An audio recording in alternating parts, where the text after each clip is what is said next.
À vol d'oiseau, un podcast de la station ornithologique suisse de Sempach. Bonjour, je suis Véronique Vavre et aujourd'hui je suis accompagnée de Claire Licher, responsable de la conservation du tarier des prés en Suisse romande et en Valais. Le tarier des prés a connu de grandes pertes d'effectifs en Suisse. Il est sur la liste rouge en tant qu'espèce vulnérable. C'est une des 50 espèces prioritaires pour une conservation ciblée. Claire, est-ce que tu peux commencer par m'expliquer à quoi ressemble le tarier des prés? Comment est-ce que je le reconnais? C'est un petit passereau qui est brun rayé sur le dos et puis qui a un dessous relativement clair. Il a une poitrine orangée qui est caractéristique aussi, c'est son sourcil et ses moustaches blanches. Alors c'est facile de le reconnaître. Il faut quand même avoir un peu l'habitude d'observer les oiseaux pour le voir. Mais le reconnaître, oui, il se confond peut-être avec un peu le tarier pâtre, mais sinon, il n'y a pas beaucoup d'autres espèces qui lui ressemblent.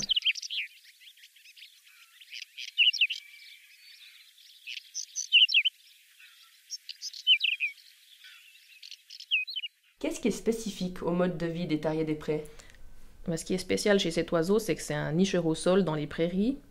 Et les jeunes quittent le nid avant de savoir voler. Pendant environ 2 semaines, ils marchent dans l'herbe où ils se posent sur les plantes dominantes pour être nourris par les parents, mais ils ne peuvent pas encore voler. Donc ça les rend très vulnérables à des fauches. Oui, c'est ça, cet oiseau est tributaire d'une fauche tardive. En plaine, il aurait besoin d'avoir des prairies pas fauchées avant début juillet. Mais maintenant, il a déjà disparu du plateau. Et en zone de montagne, ce serait plutôt mi-juillet. D'accord, où est-ce que je peux le voir en fait? On le trouve dans les prairies riches en fleurs et en insectes et bien structurées. C'est plutôt en plaine, en montagne, où est-ce qu'il est? Ces derniers bastions sont situés plutôt en zone de montagne, voire à l'étage subalpin. Donc dans les vallées méridionales du Valais, dans la vallée de Conches, dans les Grisons, c'est ça? Oui, ça c'est les populations les plus importantes qui restent. Tu parlais des derniers bastions. Pourquoi ce terme qui semble radical? Est-ce que tu peux nous expliquer? Alors, dans les années 70 et encore avant, il était répandu dans toute la Suisse, puisque l'agriculture était encore relativement extensive, où on faisait 1 au maximum 2 fauches. Il y avait donc beaucoup de prairies fleuries et riches en insectes.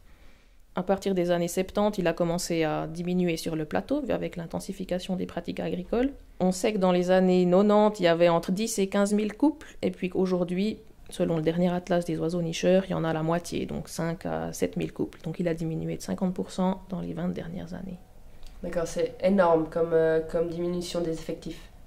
Oui, c'est énorme. Et puis ça continue puisque l'intensification passe à l'étage supérieur en zone de montagne.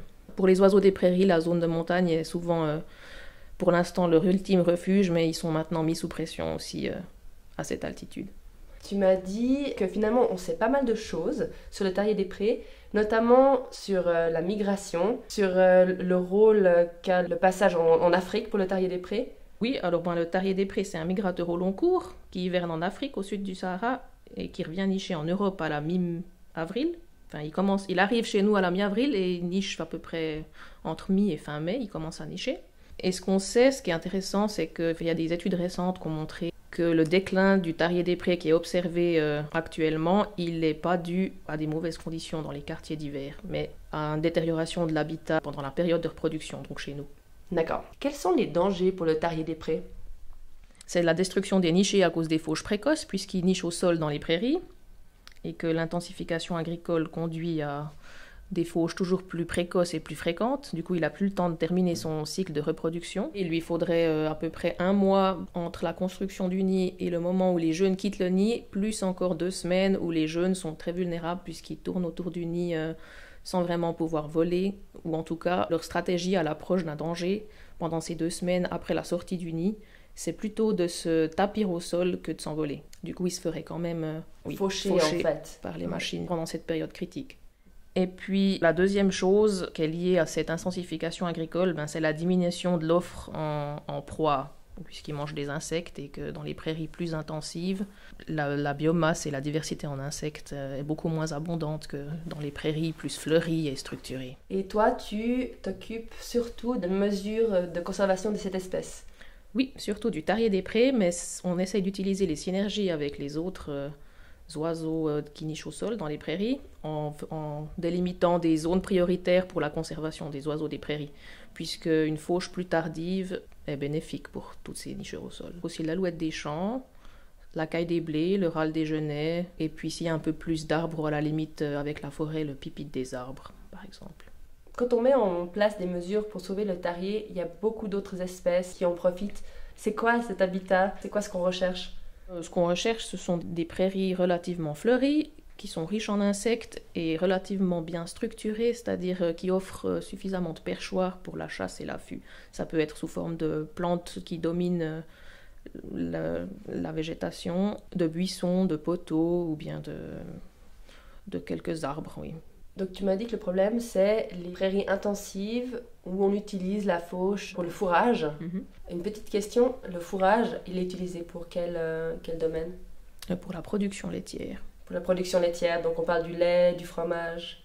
Pourquoi est-ce que c'est problématique ce type de prairie et d'utilisation de l'herbe? Ce qui est problématique, c'est que comme on a eu beaucoup d'améliorations techniques et puis qu'on a augmenté aussi la fertilisation ou bien l'irrigation par aspersion, l'avantage, c'est que ça permet d'avoir un plus grand rendement en termes de fourrage.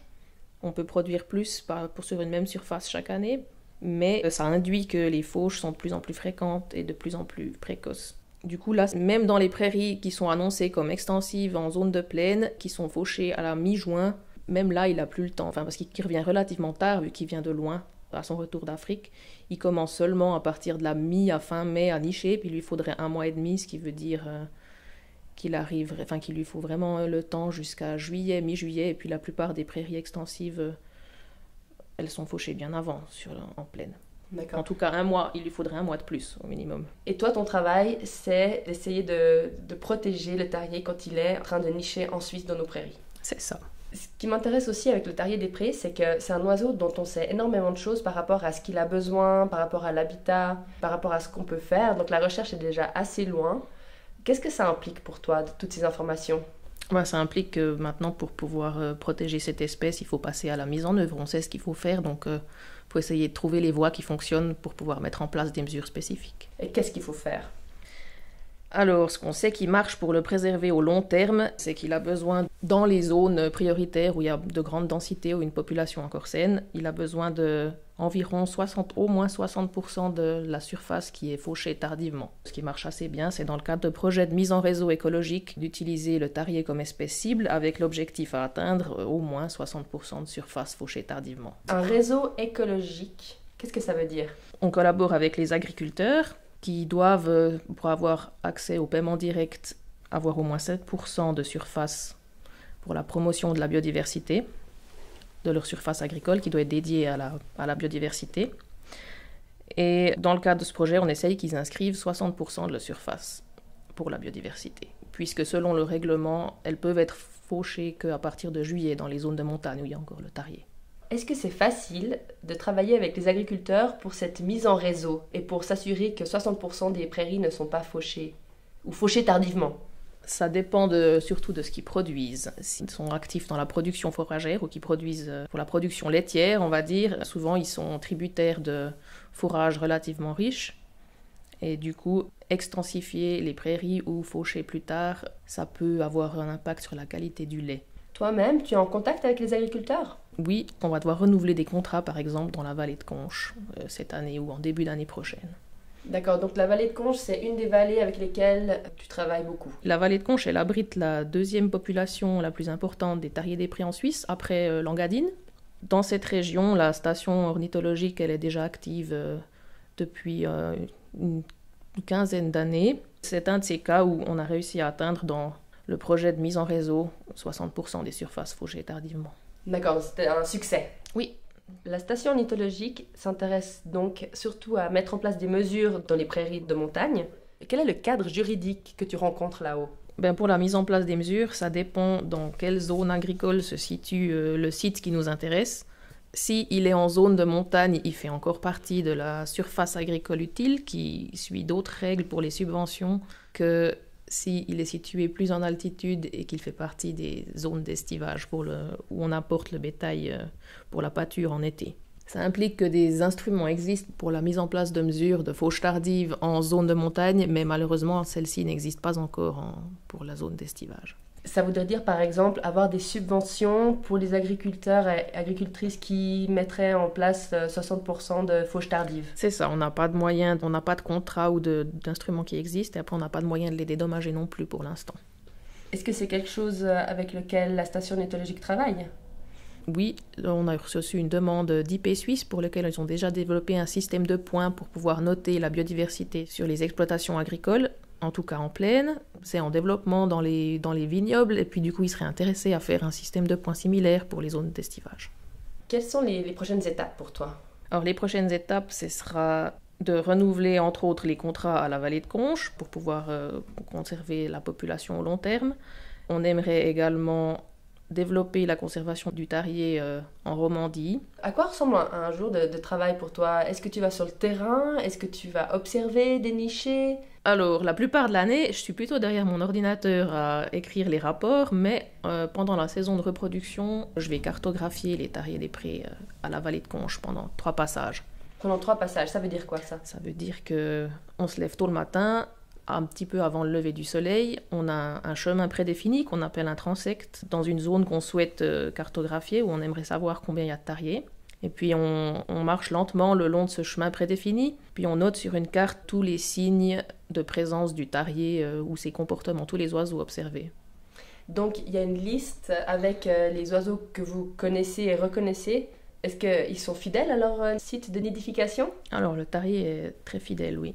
Est-ce que les oiseaux sont bagués ?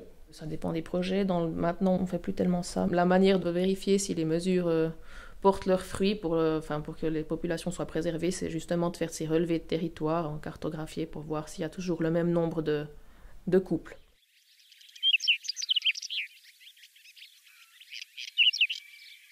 Merci beaucoup pour toutes ces informations très intéressantes sur le tarier des prés et bonne chance pour la mise en place des mesures de protection adéquates. Retrouvez-nous sur internet pour plus d'informations www.fogelwarte.ch/tarier-d-pré. Vous avez écouté À vol d'oiseau, un podcast de la station ornithologique suisse de Sempach.